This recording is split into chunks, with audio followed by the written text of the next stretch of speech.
Welcome, everybody. It's a pleasure to see you all here. My name is Stephanie Steinberg. I am the founder of the Detroit Writing Room and the New York Writing Room.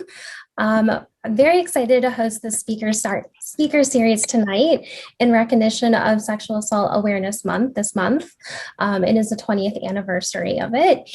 And we are in for a treat. We have a great group of ladies who will be speaking, as well as a poetry reading. A little bit more background on Avalon Healing Center. Since 2006, Avalon has helped over 17,000 sexual assault survivors in Michigan and nationwide through their free and confidential services. You'll hear a lot about their efforts tonight. I am excited to introduce the Withdrawn in the meantime.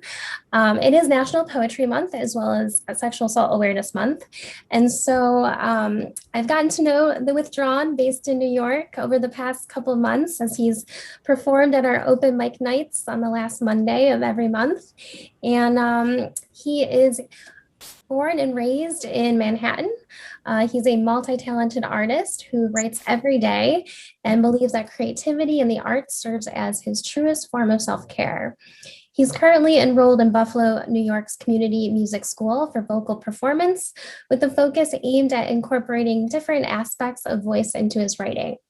The Withdrawn is an advocate for mental health, gratitude, and therapy. He has been published in various works, including Poetry in the Time of Coronavirus and I Can't Breathe, a social justice magazine. So we are in a treat to hear from him. The Withdrawn, the Zoom screen is all yours. So my first piece is called I Could Be a Butterfly. There's another thing that's been bothering me for some days. I don't know about the reaction I will get because I'm telling it so late. The response will support and uplift or put us as the blame when you come out and say, I was molested. No one ever knew. My uncle walked in on it. And I don't know if he fully knew what was going on. Or maybe he did and ignored it. Does this make him just as guilty? After a few years, I told myself if I ever had a big secret, partaking in this act is what it would be. I don't remember my age, but he was probably in his teens. I did not know about the relationship between man and woman, man and man, or woman and woman. Who would be aware of what they preferred at such a young age? Because of this, as I got older, I questioned whether or not I was gay. And there is nothing wrong with that. But I knew I just liked women. The reason I started rocking earrings was because my best friend says she thinks guys with earrings look cute. The reason I like dressing up is because I've always admired dope fashion. Society tells you that these things aren't meant for men, and the situation tells me that I'm into these things because of that act. In my teens, I was confused because as a child, I enjoyed it. But as an adult, I see that an innocent boy who did not know right from wrong was brought into that space. I thought I was fine up until I saw an interview with Charlemagne. Mom, I am sorry that today you find out at the same time the world does. I don't know if I have the confidence yet to talk about it with you. At least not yet. Maybe we will talk about it when I come home next month and we can go into detail. But I also think that's what I'm afraid of shining light on. The detail. They say the main suspect who does it is someone you know personally. This person was my cousin. I think the last time I saw him was when he came over and we were playing Mortal Kombat on the GameCube. All I remember remembering was what took place. And because he was older, I know he remembered too. The hard part is adding this realization into my life, although it was always there. Now I have to stare it in the face even more than before. But it's okay because I know I'm not alone. Let's cut this shit about how it doesn't happen to men or boys that much. Thinking like that is the reason we're stuck. I'm not gonna say as a man I need to heal, but as a person, from here on out, things can get worse and no, they can and will get better. Thank you. Thank you so much. And if you haven't been part of our Art of Poetry events, we like to do a little snap after poets present. So thank you with the Withdrawn for sharing that.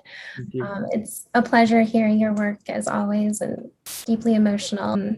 So I'm going to transition and introduce our moderator of the evening, Anna Medaris Miller. She is one of our New York Writing Room coaches. And I had the pleasure of working with her when we worked together at US News and World Report, and Anna was a health reporter. She's now a health editor at Insider, where she covers human behavior, mental health, reproductive health, and women's health. And Anna has a lot of great questions in store for tonight's conversation. So Anna, thank you so much for moderating. The Zoom is all yours. Thank you, Stephanie, and thank you, The Withdrawn. So good to be here. Really important event, and I think we'll have a really powerful discussion. You're also open, and I encourage the audience to chime in on the chat and the panelists to interrupt me at any time or redirect the questions, as this is a sensitive topic. So yeah, I'm excited to start the conversation. As Stephanie said, I'm a senior health, now I was a senior health editor, but now I'm a reporter, long story. And I cover a lot of women's health issues and psychology, mental health, and a little sexual assault has fallen under my beat a handful of times. So I'm attuned to the issues, but you all can teach me a lot more. So looking forward to getting started. Kimberly, I'll have you introduce yourself first and then pass it to Trinea. Sure, absolutely. So good evening, everybody. This is a first time for myself in presenting in this kind of a format. So it's really nice to see as many faces as we do. And I just want to say again, thank you to The Withdrawn for really, like I typed in the chat, thank you for honoring us with your words and your bravery. So my name is Kimberly Hurst. I am the founder and the executive director for Avalon Institute, or Avalon Healing Center. And so I'm really excited to share our story with you. A little bit quickly about myself as an intro. So yes, I'm the founder. Opened our doors in 2006. And I'm actually a physician assistant by education, and I've been practicing in emergency medicine for 20 years as of this year. And pretty much right as I was graduating from PA school is really when my interest and passion for the sexual assault patient population started. And so the work that I have done is really and truly out of a passion for that patient population. And we have, as an organization, grown from, seeing maybe not quite 200 patients our first year to over 900 patients a year, and providing services comprehensively not just medical forensic care, to over 17,000. We'll be approaching 18,000 survivors of sexual violence this year, by this year. So I'm really excited to be here, and I'm going to turn it over to Trinea. Hi, everybody. First off, Withdrawn. I have no words, honestly, other than thank you for being so brave. I honestly, you took away my breath. So thank you for that. And I look forward to hearing more from you, because you should be out there, because that's amazing. But with that being said, I am a survivor of sexual assault. My assault was a very publicly known assault. I was a former Larry Nassar survivor. And I tell that because that's how I fell upon Avalon Healing Center and Kim. I really started looking for support, and where do we go and how do we find support, and realizing that we have this beautiful place called Avalon Healing Center in my backyard here in Detroit. And I met with Kim, and it was probably one of the most life-changing moments of my life. I learned from her. She's very humble. So there's way more of the list of what we should be talking about of who she is. But with that being said, I decided to start working here at Avalon Healing Center because I recognized the need for the community to know about us. And I recognize too that most survivors do remain anonymous, and that my situation was not, there was no going backwards for me in that space. And I really wanted to take the opportunity to continue to share my story, but most importantly for others to be able to see, one, that they have a voice, and that two, there's organizations like Avalon Healing Center that can help them, and that they don't have to do this alone, and that they don't have to stay silent, and that they can find support. So I came upon Avalon Healing Center 3 years ago now. It seems not that long, but it is that long. And here we are. So I appreciate everybody for being here, because I know it's a really tough topic, but it's a really important one, and you are all the change makers. So thank you for listening to us. Those were such perfect introductions for my next question. And actually, Trinea, I'm curious, what was your career kind of in between gymnastics and turning to the Avalon Center? I went to school for journalism, and I went into the broadcast side of things, but I really was specializing in documentaries and telling people's stories. So ironically, here I've arrived, but that's not what I did with my career. I paid a lot of money to go to school for that. And then I ended up doing other things like marketing for a medical billing company. And, so I did not plan on working in sexual assault. I didn't wake up one day where I worked with a patient population thinking that I could help people in that space. I did not work in sexual assault. So went to school for journalism. Great. Well, you're welcome in this crowd, of course. And Kimberly, you talked about your pivot as a PA into this field, but can you elaborate a little bit more on like what made you realize this was a real need? And so in PA school, in medical school, and nursing school, they don't teach you how to do what's commonly known as a rape kit, or even really how to interact with a patient who discloses sexual assault. And so my first experience with a sexual assault patient was as a student, and my attending literally handing me a kit and saying, "This is your next patient," and not having any idea how to open that kit, you open it up, and the contents were overwhelming. The chart length was overwhelming. I didn't know what to do with swabs or slides or envelopes or any of those things. And this was all in front of my patient, with her looking to me to, take care of her. And it was just one of those moments. And in any kind of medical practice, I think you have those patients that you'll never forget. And I knew in that moment that I was doing her a huge disservice. It was shortly after that, after having graduated, that I learned about sort of this subspecialty in medicine around sexual assault. As a sexual assault forensic examiner, I could go and actually learn how to do this. And what I started to see is, where I live in Michigan is just outside of Detroit, in more of a suburb. But when I started working as a PA, I was in the emergency center in Detroit. And so I immediately started seeing, so when I started working as a sexual assault forensic examiner and kind of doing that contracted work, but working full-time in the ER as a PA in Detroit, I started to see this huge discrepancy where I would be on call for, what honestly is one of the more wealthy counties in the country, to be honest, where there's resources, and then my patient population walking in and not having access to any of that. And so it just really became very obvious that this was a need that was not being met in this community, and it needed to be met. We are the largest county in the state, but have the highest volume of sexual assault. We're the largest program in the state and in the top 5th percentile in the country for volume. And Michigan is ranked number 2 in the country for incidence of sexual violence and sexual assault. So, that was sort of what really got me into I went to school to be a PA. I didn't go to school to run a nonprofit, but that's just not, sometimes life works out differently.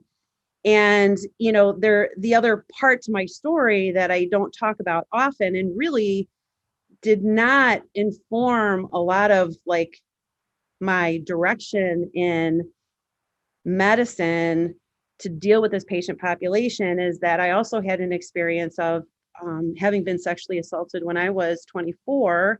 I was admitted in a hospital after having passed out at the employer I worked at that time, excuse me, and was assaulted by one of the doctors that was taking care of me in the hospital. And at the time, I didn't consider it sexual assault. At the time, I didn't consider it to be much because I thought it was what was supposed to happen during an exam. It was before I went to PA school. It was before I knew, that was not supposed to have happened. And it isn't until fairly recently that I started to disclose that part of my experience, that Me Too moment, I guess you would say. However, that was something that, having carried that this whole time, is also just a way, like doing this work has helped me heal from that experience in ways that I never thought I would have needed it. And so not only, are we meeting needs and disparities here, but the people that do this work here also heal through the advocacy, heal through the ability to make change. And I think, that's why Trinea and I are here.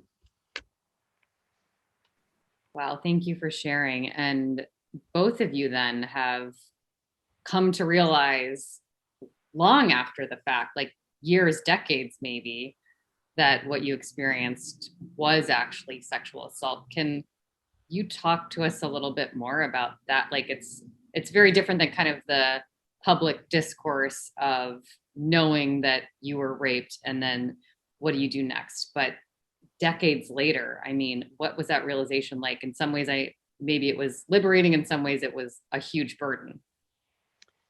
I think I can share from my perspective because our experiences were very different. But how I sort of look at that is that if for somebody doing this work, advocating every day, training, not just medical staff, but been involved in local training, statewide training, national training and education, policy development and change. It took me, 20 plus years to, even in that space, acknowledge in public that this happened to me. And I've been working with survivors this entire time. And so I think, part of what I would hope that kind of shows is how hard it is to come forward and how often, I minimized my experience always as like, well, it's not as bad as that. It wasn't as bad as that. Well, that didn't happen to me. Well, it didn't go that far. Well, at least this didn't happen, right? Like there's so much sort of minimization, right? And in a way denial, but more so just sort of like, okay, this happened to me and I'm just going to keep moving forward. And so I think, it doesn't matter how long you've been doing this work.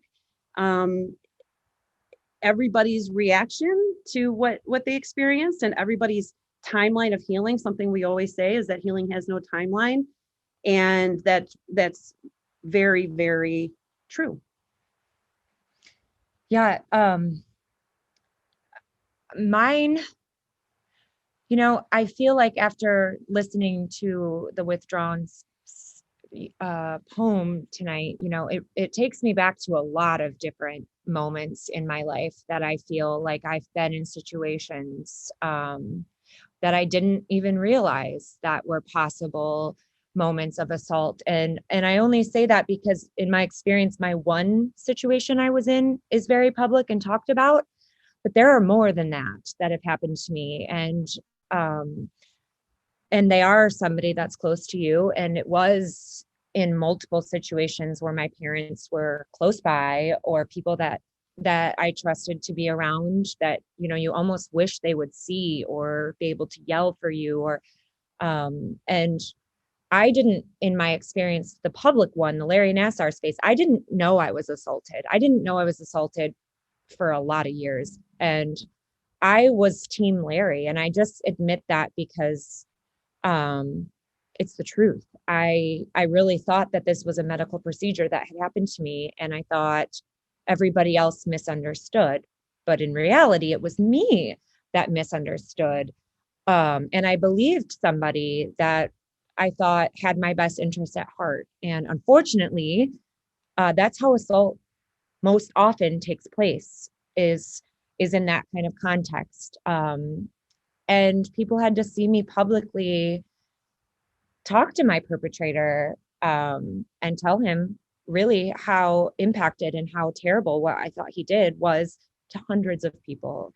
And, that just speaks to one perpetrator in my life, because there are more, and there have been more. And in some cases, Withdrawn, I keep going back to you because I'm just so grateful you're here, because you really did impact me so much. I can't even tell you. And I feel like sometimes I don't know how things impact me more, but they just did. And, perpetrators come in many forms, unfortunately. And we're walking proof that sometimes it's years, sometimes it's decades that you can finally face that space that you live in. And what we know from the years of doing this work is sometimes it's a matter of minutes, and sometimes it's a matter of hours that people are able to come forward and, disclose or look for help. And so I think one of the most important things that I can't emphasize enough from people taking, takeaways from people, listening in and watching tonight is that, not only does healing not have a timeline, but every reaction is a normal reaction. Any reaction, the time delay. I mean, there are so many reasons why people hold off in disclosing. And what we want people to know is that we get that. And as an organization, and in what we're looking to do and grow into in the future, is that none of that matters, because when it's time and you feel like it's your time to come forward, whether or not it's just a matter of saying it publicly, whether it's sharing it with a friend, whether it's doing some advocacy or doing work in the movement, whatever that looks like, that's what we're here to try and help provide for people, is choice and empowerment and opportunities for people to find their way, whatever way that looks for them. Exactly. Thank you. That's so important. And Trinea, now I'm kind of understanding, knowing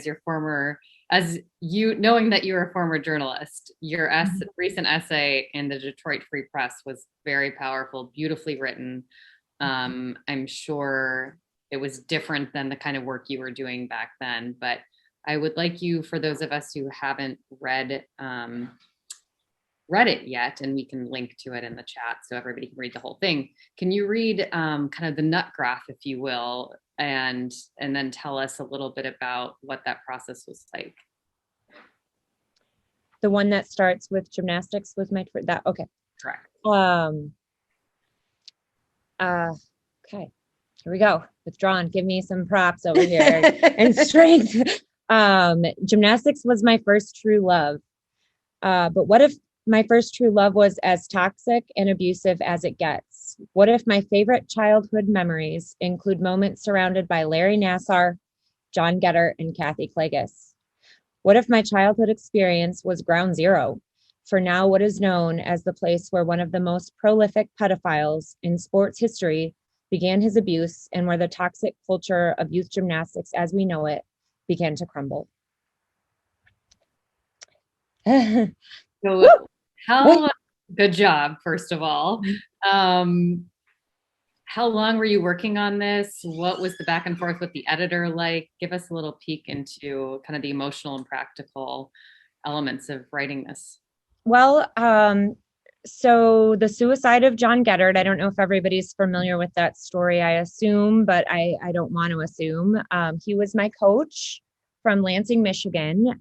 He is was the United States Olympic team coach for the 2012 gymnastics team that won with Jordan Weber. If you're familiar with her, she was a gymnast from the same gym that I trained at.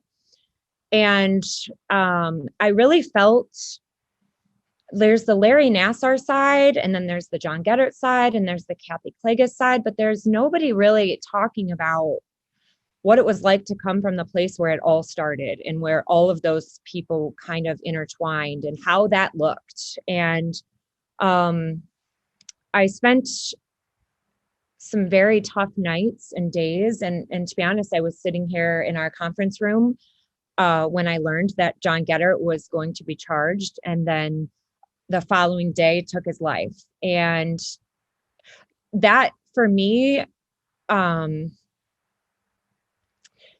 it was a really, really, really dark spot for me, aside from the other dark spots that I've had with the Nassar trial. But John Geddard has daughters, has son, has a wife. There's still a lot of my teammates that still have a very strong love for him, and we're still Team John. But all of us saw what was happening in that gym. And I felt that there was a disservice if I didn't say what at least my feelings were on it, because if you were lucky if you weren't abused by Larry Nassar, and you were lucky if you weren't targeted by John Geddard, and you were lucky if you didn't have someone like Kathy Klages that you had told that to, and then she silenced you. So I felt like I needed to tell everybody what that looked like. And the best way that I could do that was to write it and to really not let anybody else tell my story but me. And initially, when I had approached him about this, it was really from a healing standpoint, because I felt like I really had a lot to say about this specific instance. But I didn't know how to compartmentalize. I was really torn of where to put those things. And so I started the document, and I went back and forth multiple times, erasing everything, starting over. What is this story stupid? Is this even work? Does anyone want to hear this story? Will anybody care? And if it goes nowhere, that's fine. It's still for me and a space that I heal. And I originally was going to put it up as a blog post for Sexual Assault Awareness Month of just, this is my story. And I know everybody's story is different, and especially some of my teammates and some of my, friends in that space. But I wanted people to understand it from my lens and what I was seeing and how I saw things, and to give a friendly reminder to others that we all also saw what was happening there, even if it was, they were really lucky that they didn't get screamed at daily by John. And then they didn't have to go back into the room with Larry. So, there was a lot of pieces in that space that I really wanted to share, because I don't think people really understand how it all happened. And I really wanted to give that context. So that's really how it all came upon. I did never expected it to go where it went, and I appreciate the people that care about this topic and wanted to hear more about that, but it just validated that my story is important, even if it is just one person that walks away feeling stronger from reading it. But that's kind of how it all came upon. Did I answer your question, Anna? Yeah, well, that's so helpful. Did you pitch it to the free press and then go through more edits, or did you have it ready and then shop it at a couple other places just to get into the journalism details? Yeah, I wrote it. And then I shared it with Kim. I share everything with her, all the things. And then we did have a team that helped us get it in front of the Free Press. So thank you, Jake, and your team, where they were able to sit with me. I did have another friend of mine, her name's Lacey, and she's in our community as well. And she's really fluent in sexual assault and working in that space. So she really kind of, asked me some tough questions as far as, explain to me what you mean, because not everybody speaks gymnastics or understands, the impact of it, an elite sport. And then it went into Brian, who was the editor at the Detroit Free Press. And he really did the same thing, walked me through, explain to me a little bit more. Tell me what you mean here. And I think you're saying this, but maybe you say it this way that would present a little less either graphic or gory or aggressive, maybe. So yeah, it went through a couple of edits, but honestly, it was pretty much, Your story. yeah, just right out of the gates, just pretty much my story. Great. And did those questions bring up more for you, or you had already kind of sat with this long enough that it wasn't that emotional to go through this back and forth with an editor who you probably don't know face to face? It was pretty emotional. It's still sad, somebody taking their life, no matter who they are. You never want to see that. I want justice for everyone, but you never want it to be in that result. So, yeah, it was pretty emotional. It still is emotional. I bet it's beautifully written, and I'm glad that it sounds like you are happy with how it turned out, and it is your voice. So I encourage everyone who hasn't read it to read it. And the other thing that stuck out to me in that story, I won't make you read this line, but was, there's an anecdote of you stepping in to protect a younger girl on the team when she's getting berated by John. And that, of course, is a thread throughout your journey as a survivor. And you do the same thing then in a way in the Larry Nassar trial, standing up for the younger girls and telling him that you're going to be okay. And you knew that in that situation early on, you were going to be okay. What do you attribute that to? Is that a just innate trait? Were you raised by parents that really, that is it nature, nurture? How do you, you are outspoken in a way that so many people aren't able to be. And tell us more about that.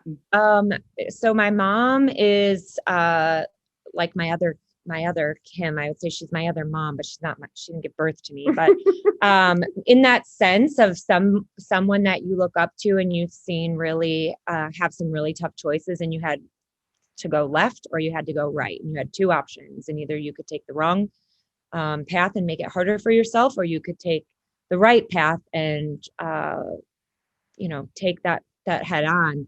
But I will say the hardest part for me about this version and me sticking up for a lot of my survivors and my teammates is that I also silenced a lot of survivors. I didn't understand that I was being assaulted or that we were being assaulted. And so I had many people come to me, many of my teammates and friends say, this is happening to me. I don't understand it, but this is happening to me. And I said, oh, it's happening to me too all the time. So you're good. This is what we have to do. And so there's like a part of guilt that sits in that space for me. And not that this is to fix anything, because it's not that, but this moment where I can stand face to face to somebody scary like John, and in the same space, I cannot be giving somebody their voice in a sentence. And I know I go round and round and people tell me, oh, you were 8, 9, 10, 11, 12. And I had the ability to stand head to head to John Getter. But in the same space, I had essentially silenced others unintentionally. And so there's, part of me that struggles with that every single day of my life. And I hope in some way, like I said, even if it's one person off this call today feels like they are stronger from listening to us or knows that they have support from us, that I have done the right thing and I've done my job. And that's all I can try to keep doing. And I do thank my mom to that, but I thank Kim to that because, you know, she's a powerful leader and she's done this without any other reason than it was the right thing to do. And she saw that it was the right thing to do. And she never ran a nonprofit and decided to start one so that others in this community had someone else to go to. So I'm going to put that out there because I think there's a lot of people that help us get to where we're going. And it's when you see someone else's courage, you get a little bit more courage to do that right thing. And she's my go forward with that. You guys are a power. Make us cry over here. We'll both be crying. Cheers, welcome. That's you. Well, Kim, tell us a little bit more about Avalon and particularly I'm so interested in, you know, as a health reporter, I have been covering COVID since February of last year. And, you know, we've seen reports that there's sexual assault has been on the rise, child abuse on the rise, maybe reported less. People are more reluctant to go seek help. And of course, they were already very reluctant to seek help for these things. So have you seen a change in kind of the people that come to you and how's the pandemic affected your center? Sure. So the short answer is yes and no. I think the biggest takeaway, another takeaway from this is that not even a pandemic can stop rape. Not even a pandemic can stop sexual violence. And, you know, what we anticipated, I'm very, very, have so much gratitude for the amazing staff that is what Avalon is made up by amazing individuals who every day get up and do this work. And our medical team, you know, we were in medicine, especially because most of us have worked in emergency medicine. I still work in emergency medicine and I've been still working in the emergency department this whole time. And so seeing how COVID sort of forced us to change the way we do things, right? In almost every way, we had to really be nimble and figure out how we're going to make sure that these services that are so imperative right now don't, you know, fall to the wayside or that somehow we're not able to provide them. And so on our end, our services never stopped. We're 24/7. We respond for acute medical forensic care. And I mean, we definitely had to get creative around using tech to figure out how to provide some of the advocacy pieces, because there were times where our advocacy and crisis intervention staff couldn't get into the hospital because they were only allowing, you know, medical staff in to do the exams. And so how do they get that crisis support outside of what the medical provider can give? Because we always respond as a team. When we have an acute sexual assault that comes in, it's always one of our forensic examiners and one of our first responders that respond as a team, so that not only do they get that medical comprehensive care, but they get the emotional support, their loved ones get that support. So our numbers overall, I think, you know, we definitely overall saw a decrease, in particular in the months of like March and April of last year. We saw a pretty significant, you know, drop in patients, but after that, the numbers have just pretty much returned back to normal. We definitely saw a drop in pediatric cases. And we know that is because, you know, these are our most vulnerable kids and they're almost always home with a perpetrator in some way, shape, or form.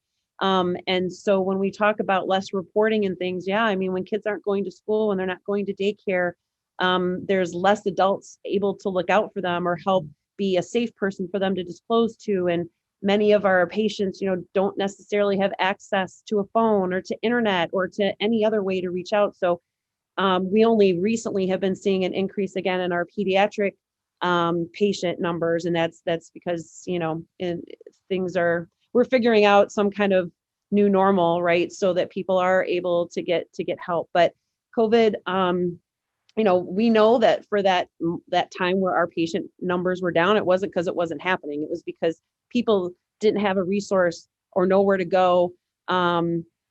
And that's another reason why the work for us and sort of the rebranding that we just recently did from our previous name to Avalon and the large marketing piece. And this is part of it this month, is getting the word out there that you don't have to go to a hospital or an emergency center to get acute, like a response for sexual assault. whether it's because whether or not you want a rape kit done, it doesn't even matter. We provide medications to prevent STDs and HIV and pregnancy, and we provide so much more that we also really during this time tried hard to get out to the public that you don't have to go to the emergency rooms. You can come right to us without going there. Everything we do is free. Everything we do is 24 hours a day as it relates to that piece. So we really started to try and do some messaging around that. And we're really continuing to try and do that and really doing a large push right now. And specifically for Sexual Assault Awareness Month, because we want people to know you don't have to seek services through a health system. There are programs like ours in other places, but here in the Metro Detroit area, this is, we're a one-stop shop for that. But also, can I just add to that, that if you've been assaulted 20 years ago, 30 years ago, we'll still support you and we still will see you. It doesn't mean that you only can come to us if you need an assault kit done right away, and then you can seek help from us. We are comprehensive. We do everything, and we will support you wherever you are in that walk of your journey. So I just want to put that out there because I want people to know that aside from the kit, which you don't have to do, or the report, which you don't have to do, we will support you in all walks of your journey. So when we talk about the different types of sexual violence or the way that people come to us, I mean, whether it's child abuse, child pornography, sex trafficking, incest, assault like that just happened yesterday or a week ago, or, we have also a large elderly population that experiences sexual violence. It really and truly is. Campus sexual assault is another large piece of that. We work really closely with the universities nearby to not only provide services, but also work on community education and making sure that campuses are aware of what the resources are. And again, pretty much anything and everything related to sexual violence, we are here and able to address. What is it about Michigan that the rates are so high? Wish we knew, right? I really don't know. That's a good question. And as with the Withdrawn pointed out, this isn't just a women's issue. Can you point to or describe a little bit more about your patient, who you see show up, the diversity of it, and how that might surprise people who have some image of who deals with this? Yeah. So the national statistics will tell you that 1 in 33 men experience sexual assault of some kind in their lifetime, compared to 1 in 6 women. But I found this on the web. My watch is talking to me. So, and what we see on a monthly basis is we probably see anywhere from 1 to 5 men that we provide services to for acute and counseling services that'll walk through the door. And so it's the incidence is for so many reasons, and for a lot of some of what the Withdrawn shared, there's so much stigma around men and sexual assault. And that is something that also part of our work for Avalon is to raise awareness around sexual assault as it relates to men.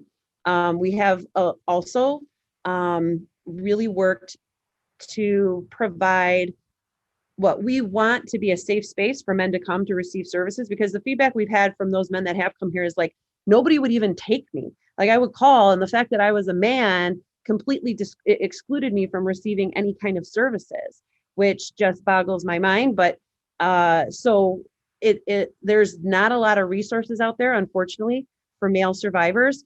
There are some great resources across the country. A Call to Men is one of them. There are lots of movements and a lot of men that are willing to talk about this. And so one of the things that, we really work to do in the community education space is call men in to this discussion. And so I just want to give a big shout out to those men on the call tonight that are here and participating in the conversation and willing to listen. And it's important. This is not a women's issue. This is a human issue, and it's everybody's issue.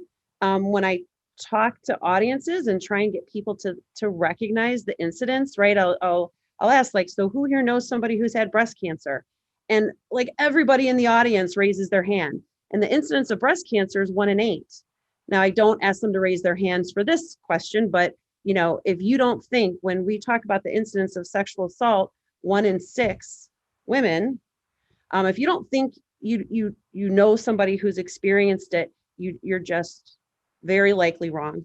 And the importance of having men be a part of this discussion is one way to end sexual violence. We are looking to put ourselves out of business by ending sexual violence, and we can't do it without everybody's support and everybody recognizing all of those things. Yeah, it's really, I mean, we do this and people think it's a woman's issue. But I feel like if women could have fixed this, no offense to the men, we would have. But we're really looking to the men to be our allies in this space, to come to the table and recognize that this is a human issue. This is not a woman or a children or a man. This is human. And the only way for us to do this is to do it together and to keep having conversations like this together so that we're all comfortable in this space, even if it's really uncomfortable to have. I mean, that needs to be happening in so many other spaces as a human issue. But we having these conversations are the beginning of moving forward and moving forward together. And really bringing men to the table is the only way to keep moving forward. Like I said, women, we would have done it. Love that. Well, you both, I know Trinea, you have 2 sons. I do. And Kimberly, you also have 2 sons. Yeah. So she's in it. Mine are a little older now. Mine are 11 and 12, soon to be 13. She's in the thick of it with like a 1 and a 2.5-year-old. Oh my gosh. Thank you for being here. Like the 11 and 12-year-old pee on the toilet, pee on the floor situations. And I have the rip the diaper off and pee all over the air vent pee situations. So I look at her and I think, oh my gosh, where am I going to be in 10 years? And it's just going to be at least pee all over the toilet and the floor instead of my heat vents that now smell like urine due to my small boys peeing on them. So. Well, just a little comedy for y'all, what we deal with on a daily basis with our 2 small boys. But yeah, I think that's a really important for you being here, and as only a mom dog owner who pees on the bed. It's still a lot. One of the things that I think is at the forefront of this discussion in particular around men and boys is I feel a tremendous responsibility as a mother of 2 boys. They know what I do. They know what Avalon is. They know what sexual assault is. They've known that for several years. And it was definitely hard having that first conversation with them and sort of like really feeling like I kind of ruined their innocence to some extent. But at the same time, there's a lot of really important strengths, responsibilities, and their place in this world. And in particular, being 2 white men, they're going to have a lot of privilege to figure out, and doing this work and having them understand it from and through the lens of gender disparity, oppression, racism, all of that is, I feel a really, really big responsibility that they need to learn from me and my husband and the work that I do. I think, my younger son said to me, you know what, Mom, I decided that if I'm not going to be the goalie for the Vegas Knights, then I'll just run your organization when you're done. And, it made me smile first because, yeah, that'd be great if you could play for the Knights. That'd be great. But at the same time, it lets me know that he recognizes that this work is important, and to hear that he would, not fully obviously realizing what is all entailed, but that he would be all in to come in and do what Mom does, is really cool. So I think, she's got younger boys, but she's going to be in that same spot. And there is something around that responsibility, I feel like, that is on us to communicate and to educate them on.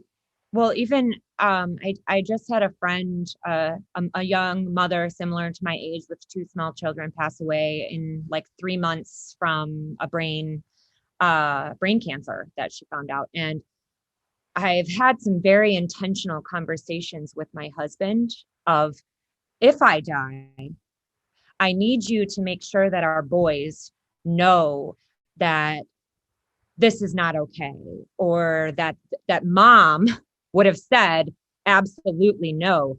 I've had a lot of really intentional conversations with him of boys will not be boys. That is not okay. And if their buddies on the playground reference that they're saying that is not okay, and they're sticking up and standing up and being different, because I can only do so much as a mom and to try to instill it. But I had this instant fear when I saw someone pass away, and she had her voice left with that. And now, as Kim said, this responsibility to tell him to make sure he knows what to tell them, that's not okay. And, that rape culture piece and that racism piece and all of those things as a parent. So. Yeah, that's definitely your next essay, Boys Will Not Be Boys. I feel like you're going to get a book deal out of that. Oh, you just nailed it for me. Thank you. I have really a hard time sometimes coming up with those. Well, we're about 5 minutes away from Q&A, so I'm going to be selfish and ask something that I really want to know as an Olympics fan, as a very novice athlete. What, Trinea, is your relationship with gymnastics and sports now, whether related to your assault or just eating disorder community that can spur from these sorts of sports? And are you excited for the upcoming Olympics? Tell me what kind of comes up when gymnastics is in the news. Well, first off, I love gymnastics. So it's not the sport. And it's frankly not gymnastics as a sport. It's all the sports, and it's all the schools, and it's all places that involve humans. And in my experience, like Kim had mentioned, I come from a very privileged situation. I recognize my privilege, and I'm aware that I come from gymnastics, which, most survivors don't get justice, let alone have this opportunity to speak to their predator and their abuser, and then also have the person go to jail. So I recognize my privilege, and I just say that because I want to be really intentional to explain that it is, again, a human issue. Gymnastics is not the problem. The problem is the people that are facilitating that sport, and that carries on with all sports and with all schools and with all religions. And I'm very excited to see the Olympics. My husband jokes that I turn into like weird Trinea when gymnastics comes on, because I am laser focused and I'm literally yelling like as if like the ball is dropping or something. And I'm like, no, she just fell. And he's like, whoa, what's going on? So I turn into a different person. And I think that's really for anybody that has a passion in any sport. And I'm really excited to see Simone. If you're not familiar with who she is, she's pretty much the most badass gymnast ever of all time. And, she's a survivor, and she's out to speak as a survivor. And I'm really proud of her for that, because, she's got a lot of people gunning for her in hopes that they can beat her. But in reality, she's competing against herself. So that doesn't happen in this sport. It really doesn't. It's very minimal, typically tenths of a deduction, people chasing each other for these tenths, and she's points. So, she could probably fall 4 times at the Olympics and still win. So if that just gives you context of when she's competing against herself, she really is. But I go back to saying that really it's not the sport of gymnastics. It's the people that are facilitating the Olympic Committee, the United States Gymnastics Association. This has happened in swimming. I have messages from people that were Olympic competing fencers, and they spoke out against their coach who was abusing them, and they were blacklisted. So it's the people facilitating that organization and that sport, because that's where the problem lays. And that's where the change needs to happen, is holding people accountable for enabling. And like what the Withdrawn had said, and I could go back to him 1,000 times. You wonder if that uncle that did see, would he be considered enabler, or why didn't he stop? And it's looking at those people that are in charge of either children or athletes or humans, and are allowing this kind of behavior to continue and not standing up and saying this is wrong and this is not okay, and that what you just did is not okay, and we are getting you out of here for that. So, it's not just the sport. It's definitely not just the sport or sports. It's rape culture. It is rape culture. Exactly. It is rape culture. It's funny. I did, and I'm just going to say this. I received a not nice message this week about my article. And basically the nutshell, it came down to, what did you expect from little girls in leotards doing the splits? Like, what did you expect? And this person happened to be a doctor, referencing that they were counseling people. And I'm thinking to myself, I literally was shaking like a leaf out of anger, that I'm thinking, this is our problem. This person is counseling people and took the time to send me my own article cut out as if I hadn't seen it myself, but with an intentional Post-it note, basically explaining to me, what did I expect? I was a gymnast and my family put us in gymnastics. And basically that parents, I was sitting next to her when she saw it. She's like, what is this? And we opened it up, and when she read it, she's like, I don't even understand what he's meaning. And we had to read it like 2 or 3 times, say, no, he's basically blaming parents and girls in leotards for, the fact that needs to be talked about, because if we can talk about it and just stop it, then this wouldn't happen. So we know we have a lot of work to do. So, yeah. Wow. Well, you guys are doing that great work that needs to be done. And I'm so glad that we are raising awareness for your organization. And you've been so eloquent and generous with your stories. So thank you so much. And I've got a million other questions, of course, but we have plenty of people here who hopefully will want to ask their own. So I'll toss it back to Stephanie. Thanks, Anna. And thank you, Kim and Trinea, for sharing all of this and being honest and transparent. I think this is the best kind of event where we open it up for conversation and honesty. So if anyone has a question, please feel free to put your name in the chat box. We will call on you and you can take yourself off mute to ask your question. You're welcome to ask a question to Kimberly, Trinea, Anna's fair game as well, and the Withdrawn too. And maybe in the meantime, Anna, if you have one more question, we'll give people some time. So maybe this flows a little bit, but as a health reporter, I'm also very curious how you both manage your mental and physical health now, given what you're dealing with on a daily basis, both personally and the Withdrawn. If you want to weigh in on this as well, it's important. Yeah, self-care is important. We push that a lot, just as a point of culture within the organization, that self-care is important. I can just share my self-care piece is taking time to be my family, my boys, my husband, my family really do ground me. And I have a great sounding board in my partner, and I have the best hugs in the world from my boys on the days when it's just overwhelming. And so, exercise is something I wish for me, that's a big outlet. I wish lately I've had more time to be able to do that. And, Trinea, bless her heart, she knows that massages don't hurt. And she just made me go for one and sent me to an amazing masseuse to just get a little bit of self-care in, because she was not happy with how I was not doing it on my own. And so, well, I think too, just to what Kim's point is having that circle around you that can say to you, I love you, and this is with love, but I need you to go to this place and I don't want you to ask any questions. I know you're my boss, but I'm going to say to you right now, I need you to accept this calendar invite on your calendar, and I need you to just go there and not ask me any questions and just do as you're told. And, you know, there's always a little hesitation, and then you get there and you have a massage. And I have found that massage has helped me, but I will say also, the first time my husband sent me for a massage, it was very triggering for me. And so, you know, knowing that that's okay. And so that maybe your first thought of something that you think can be as a self-care option might not be always, but also that it can be still.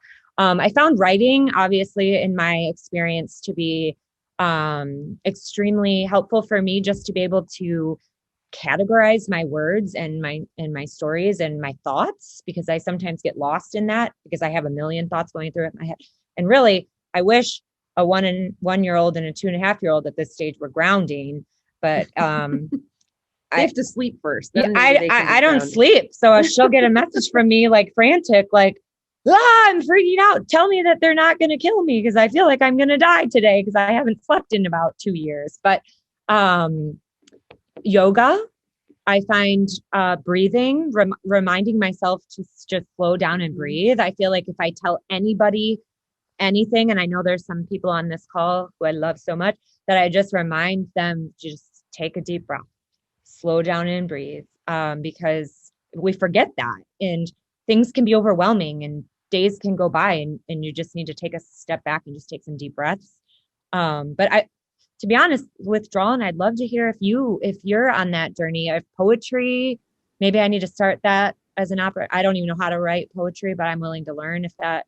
So I'd love to hear what you do. Yeah, it's funny. Actually, shout out to communication majors because I went to school for media production. So I Nice. love the whole storytelling idea too. But yeah, poetry, just going outside and sitting in the sun, meditating. And I think the really important thing is that self-care is different for everyone. You know, we don't always have to look at what the social media influencers are saying what self-care looks like, you know, and I think it's so important to even detach, you know, whether it's your phone or other people around you, and kind of look back and reflect on, you know, what's going on in your life, and to be super appreciative of what's going on. Because I feel like if you don't take that time to reflect, you know, stress builds up. And so that's a place where I struggle, where I detach a lot, just because I like that time to myself. It's kind of like my time to regenerate. And a lot of people aren't very understanding of that. And so it's important to communicate that that's your form of self-care, and also understand that this is where my line is, and you have to respect that this is my form, and just to be there for that, you know. So yeah, I definitely love the idea of self-care, and it's just so important. And you know, I could talk about self-care all day. Well, sometimes a glass of wine also is really helpful, or maybe two. Maybe that's also a form of self-care once in a while. Or not. Or Maybe not. it's I found driving really loud to Katy Perry. I know that's like so annoying, but sometimes I'm just blaring roar because, you know, roar. But we have a staff member who's been every month with our staff meetings doing kind of like a suggested self-care to all of us as a staff, and watching movies, like how Withdrawn had mentioned, turning off your phone, just turning it over, flipping it over, and watching a movie. You know, when have we really done that anymore? It seems like you get 20 text messages and, you know, you're communicating 100% of the time at all times. But that actually, this work. So yeah, this month for our staff, we were encouraged them to sit down and maybe watch a movie with somebody. So I did that the other night again with my 11-year-old, and it was just a Spider-Man movie. And it was after I had a really tough, it was a bad ER shift. COVID here is off the chain. And in addition to everything else going on, but I was able to disconnect, and I really enjoyed it. And I felt so much better afterwards. So for those that enjoy that kind of thing, you know, again, it's going to look different for everybody, but it is a really important thing to keep in mind and figure out what that looks like for yourself. And also, just lastly, because I feel like I've got some yogis on here, stretching. Like we all just need to stretch, like whether you work out or don't work out, you know, just stretch, because breathe and stretch, and we're all going to be in water. And I don't mean to preach, but literally stretching. I feel like that's been one thing that I keep reminding myself, just stretch. So that's my self-care touch to all y'all. Maybe this is a breathe and stretch. Breathe and stretch. Deep breath. Touch your toes. And I'll plug our Yoga for Writers. If anyone likes yoga and writing, we do Yoga for Writers one Saturday a month. So come check that out. And Trinea, you're welcome to come anytime if you'd like to. I would love that. We do have a couple questions in the chat box. So I'm going to let Jay ask the first question. Feel free to take yourself off mute. No, thank you. Actually, I have two. They're unrelated to each other, but this is to our guests. First of all, have you, either of you or both of you, seen the documentary Allen versus Farrow, and, you know, dealing with the at least allegations about Woody Allen and his inappropriate conduct with Dylan Farrow?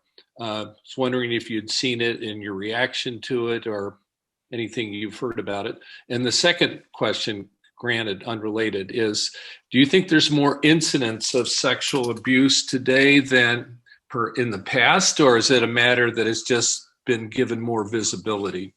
Ooh, I've heard of the documentary. That's one that I haven't been able to get to, but it's on my list. And so I can only imagine, and I'm sure it will be, you know, very challenging to sit through.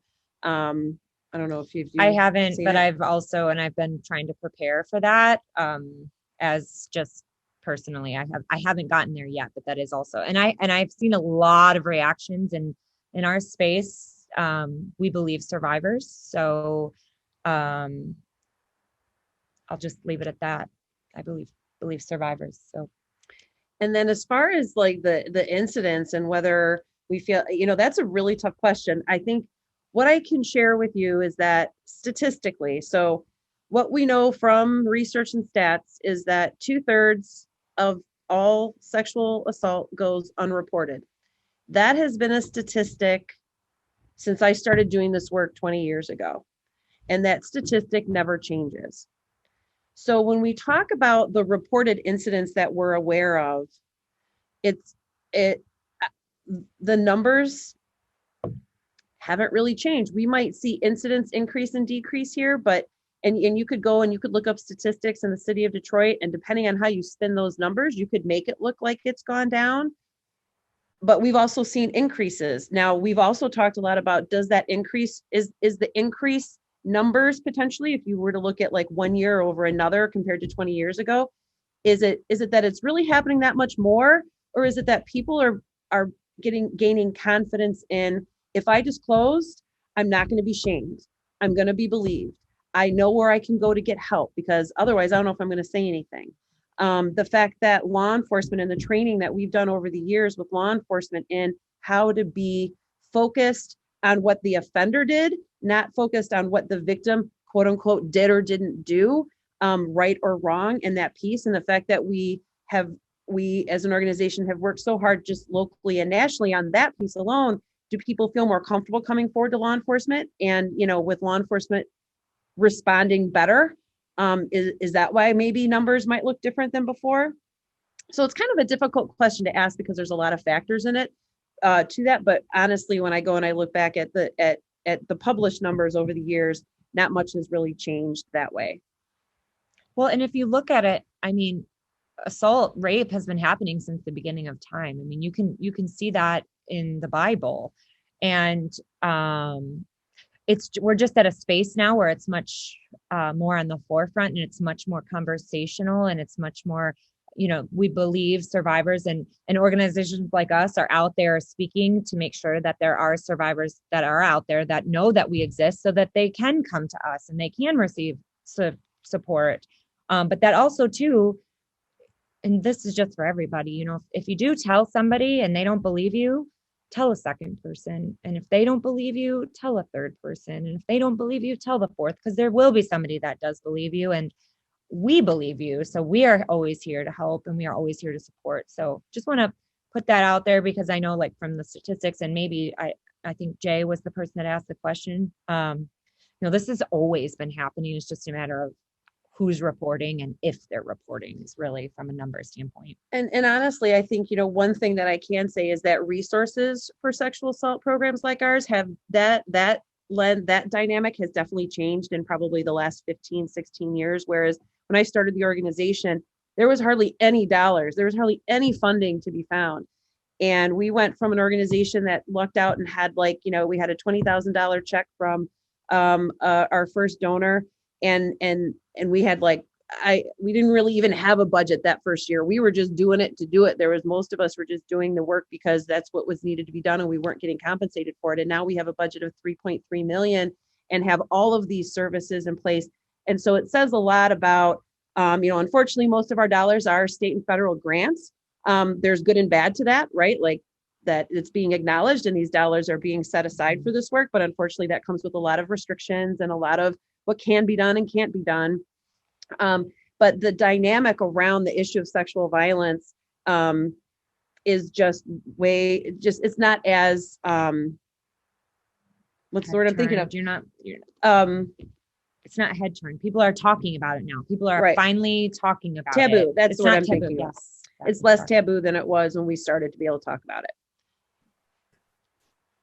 Thank you, guys. We've got a question from Lindsay Chouette. Sorry if I mispronounced your name. Please feel free to also share a little bit about who you are, where you're from, if you don't mind, so the audience and panelists know some background on you. Yeah, hi, my name is Lindsay Chouette. I put a little bit about me in the chat, but in case you can't read it, I'm based out of the Seattle area. I also work in an advocacy center like Kimberly and Trinea work at. And am a sister survivor of Trenea's. I wanted to talk with the two of you specifically about survivors leading survivors. So, we're looking at these advocacy centers where, you're coming into contact with people who are just starting to acknowledge the experience that they've been through. And, it's so important to us because we were once those people as well. And making the transformation from somebody who comes in needing those services to becoming a person who can lead others to get the services that they need and transform, into a more strong, powerful person who can help other survivors. And I was just wondering if you could speak to that a little bit as far as, the transformation into being a survivor who leads other survivors and who leads the conversations around sexual assault. Well, hi, Lindsay. Hi. Good to see you. Welcome back to our country. She's been in Korea, North Korea, South Korea, yeah. I've been watching her for so long from abroad. So welcome back.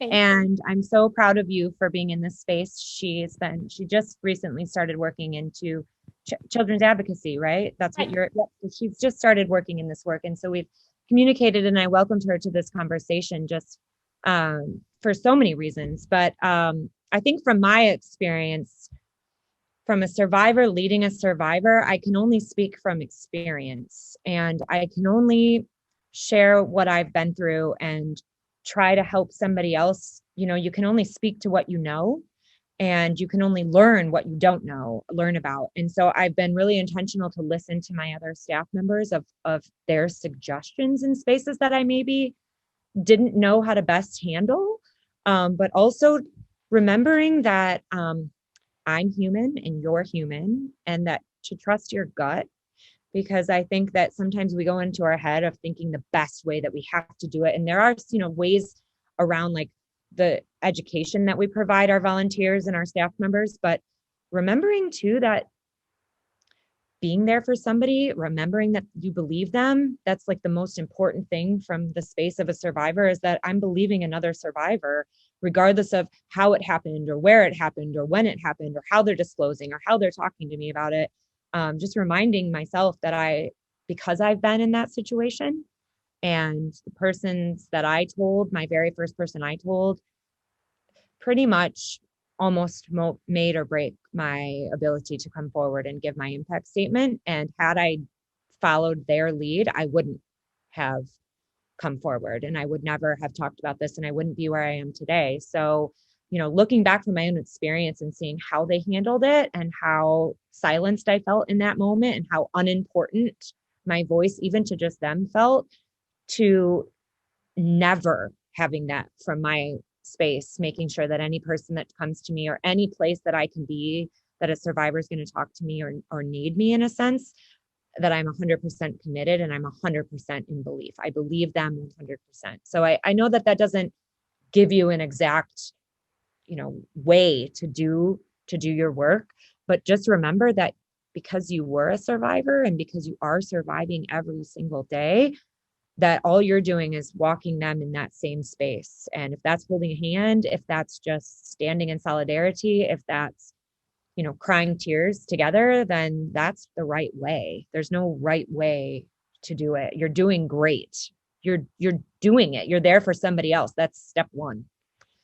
And so I think my experience was pretty different in that there's people on this call tonight that are hearing some of my story for the first time around identifying as, so I'm somebody that I'm not really a fan of the word survivor. Because honestly, yes, I survived the situation, but my situation, I never felt like my life was threatened, or I came into this work in some spaces disclosing that I hadn't had experiences with sexual assault or violence. And it wasn't honestly until very recently that I disclosed to my husband for the first time, just within the last few months. And so leading the agency, the question you're asking, Lindsay, was that it always, I always knew that, without having disclosed that part of my story, I was just this like PA that was saw a disparity and worked to fix it. And that question never came up because typically people don't ask you. But even my husband, when I disclosed to him, he kind of nodded and said, so is that why you do this work? And I said, you know what? No, like it's not why it wasn't what kind of put me in this space. It really truly was that experience I shared with you all in the beginning around that patient population and the need and all of that. But it is a part of my experience in this work. And so, I didn't work in the space of feeling that, survivor leading survivors necessarily, because again, I really minimized my experience and I just looked at it as, we have amazing staff, many of which identify as survivors. You don't have to be a survivor to do this work right or to do this work well. And I think there was a part of me that for a long time kind of felt like that was an example that I was putting out there to some extent, again, because I really wasn't dealing with my own experience. So it's complicated that question that you asked, it seems like it should maybe be a fairly simple response. Again, like for everybody, it's going to be a little bit different as far as how they got to that space, because I've been doing this work in a leadership role for a long time. And now that lens for me is shifting just a little bit. So we'll see what that looks like in the future. Thank you, guys. We have a question from Katie, who is on the Avalon team. And Katie, feel free to share more about what you do as well. Katie.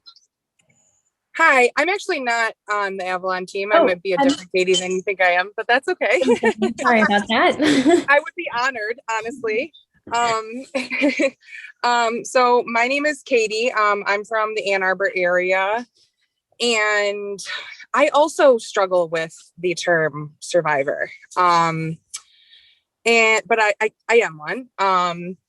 And I would like to be a nurse in some form one day, specifically would like to focus on the mental health field. And I have struggled with that for a long time. I am neurodivergent, and I have questioned whether or not I can be a stable enough support for people who also struggle with those things. And over the last year have done a lot of growth in that and know that I can do that. And being a part of the Black Lives Matter movement in Detroit has really helped me with that, finding support roles and able to support the people that are my friends, but are also strangers. And that has been really helpful. And I recently heard about the TikTok trend of, I think it started with just a few people who were talking about making a National Sexual Assault Day and offering tips on how to successfully assault someone. April 24th. That's what posted. Yep. So when I heard about that, I was disgusted. I honestly got sick from hearing about this and was very activated to want to do something about it.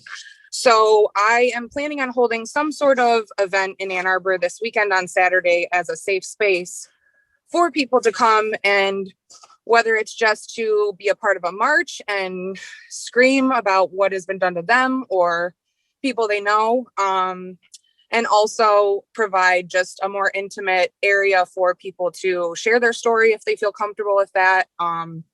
There's also, I don't know about how long ago, about maybe 3 weeks ago or so. Sorry, I shake. The camera's probably shaking. There is a lawsuit currently at EMU with a number of people, and there was a demonstration, but Michigan being what it was, like it is right now, it was very cold and it was cut a bit short. So I think like I would love to, I'm planning on like reaching out to the organizer of that event for some advice. So I really, I guess, was just wondering, like, as people on the call, or well, the panel specifically, like if you were to attend something like that, or you had someone who was considering going, what would be some like suggestions or ideas you might have in order to make it as safe a space as possible? And I guess just anything. Thank you again.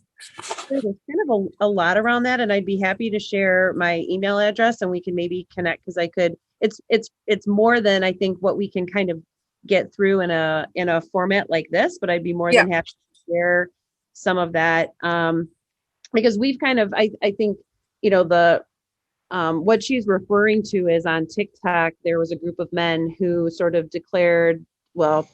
supposedly declared that April 24th would be National Rape Day. And as a movement and as our state coalition, I'm on the board of our state coalition, and all of us as executive directors of programs of domestic violence and sexual assault in the last 2 days have had this thread going about how do we handle this, because we don't really want to talk about it and give it, it gets into like the perpetuation on TikTok of feeding into the algorithms and giving it way more acknowledgement and popularity than it absolutely deserves. And so we are going to be just posting something very short and sweet. We're kind of waiting for one of our national entities to kind of provide us with some additional support and recommendations, because we also feel like having silence around it doesn't feel right either. And I think ultimately it's going to be something brief on our social media where we just let people know that if you happen to see a video about this on TikTok, to report it. And that's it at this point. And try not to truly like name it or give it any more than it's owed, but still acknowledging that this is out there. And there is no such thing as what they're talking about. And we sure hope that on Saturday, right, like we're not seeing anything come to fruition for this. But definitely, Katie, I'll just type my name. I'll type my email address in the chat now so you can see it. But just that's where we're at on that. Okay. Well, I very much appreciate it. And thank you for sharing your email. And I 100% agree. I guess I wasn't more so, I don't know if it came off as like, it wasn't really wanting to be an event like in direct response. It was more so that like, no, it really needs to go. Yeah. I get it. Yep. Yeah. Mm-hmm. So thank you for bringing that up, Katie. It's circling, the conversation has been circling, and it's something that you fear happening. And I really, ridiculous. Yeah, it's ridiculous. It's awful. Mm-hmm. Well, thank you so much for everything. This has been a very wonderful call. I appreciate it. Thank you for joining. All right, we're going to go the last question of the night to Kim Kozlowski, who is my former colleague at the Detroit News. Kim, it is so good to see you here. Feel free to ask your question. Thanks, Stephanie. Thanks for introducing me. Yes, I am a reporter at the Detroit News, and I have reported over the years on a lot of the sexual assault scandals that have happened on a lot of university campuses, not only Michigan State, but also University of Michigan and Eastern Michigan. And I'm curious about what you, Kim, and Trinea think about where we are right now in the culture, not only in Michigan, but just where we are right now, where we need to go.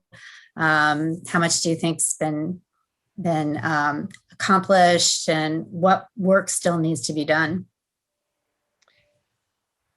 Well, I think there's a lot of work that still needs to be done, but there's also a lot of work that has been done that is moving the needle for change.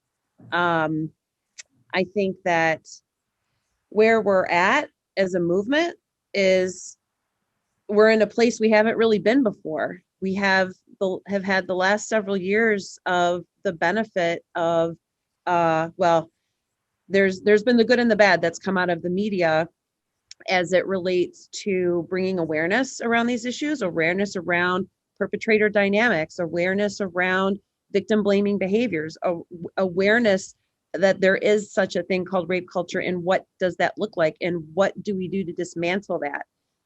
So I feel like this is a really exciting time to be involved in this work, because not only are we, just in the beginning stages of having a lot of really, this conversation would not be happening even 3-4 years ago. And the resources that are there, the people's, now again, we kind of talked a little bit before about, really working. Criminal justice system has a lot of work to do in a lot of different realms. I think we can all agree on that. But the response to sexual violence, healthcare has really needed to step up, and how we respond to sexual assault as well. The victim blaming behaviors, the sort of unconscious bias, honestly, around sexual assault and the assumptions that are made around the issue. So I really look at this as an amazing time to be a part of this movement, and to be able to look at where we're going as an organization, and colleagues across the country are looking to go, is really encouraging to me, that we are going to be able to do better. Will we ever be able to truly, say that sexual violence doesn't happen? I don't think will happen. It is so deeply rooted in power and control and oppression, that those are things that it's going to take a heck of a lot longer than my lifetime to get figured out, if ever. But I do feel like this is one of the coolest times to be a part of this work. And it's because of opportunities like this as well, to engage you guys in these discussions and make you aware of things that are happening in this movement, that helps keep us energized and excited for new directions. Well, and even look at, like you said, Kim, and hello, Kim, glad to see you. Always good to see you. First and foremost, the media being able to support survivors in this space and to give their voice is a newer space for us. So thank you for being on that forefront. But also, when we talk about rape culture, what that means, and we talk about being trauma informed and what that means, and who is trauma informed, and how do they become trauma informed? How do they get educated? It's conversations like this with this group. If all of you tell one person about us, that's one more person that knows about us. And if you know that organizations need support for sexual harassment, or if they want to become trauma informed, we can help provide education for that. It's taking one step is here, step one, but the next step. So you all have a community that you work with, or you all have people that you talk to, and you probably have someone in your life that's been assaulted that you don't know, but you could, the conversation starts with, I listened to this organization and there is support for survivors. And I'm just putting it out there to whoever's in my circle, but they're there and they're going to be there and they're going to be there to help you if anybody needs it. So that, the conversation is so massive, even though it can be so intentional, and being trauma informed and talking about rape culture. Boys will not be boys. And I know I use that, but there's so many more. Listening to R. Kelly songs, like, stop that. He sucks. But, even Michael Jackson, and it's sad, but like not enabling those kind of circumstances. So really, Kim, I think your question is, where are we going? This is exactly where we're going. This conversation right here is where we're going, because you guys are all one person more can carry us to the next step, or the next person, or the next conversation, or the next introduction, to be able to either bring them to us for support or for us to step forward and helping educate who we can in our community and other communities. So I hope that answers your question. I feel like it was a loaded question. Of course, Kim Kozlowski, I should have expected that one from you as the last question. Thank you so much, Kim. And we're coming up, it's a little bit past 8:30, so I want to be mindful of everyone's time. A huge thank you to Kimberly, Trinea, the Withdrawn, and Coach Anna Miller. You guys are awesome for, everything you've shared tonight. And thank you to the guests for coming. Like I mentioned, you helped us raise over $700 for Avalon services, which is incredible. One more thank you for everyone who attended tonight, to the guests, especially, like Trinea mentioned. This is why we're having the conversation, so that more people are aware and go out and tell other people and help other people. So I hope everyone stays healthy and safe. All for taking the time. Thank you so much. We're here if you have any questions. Bye, everybody.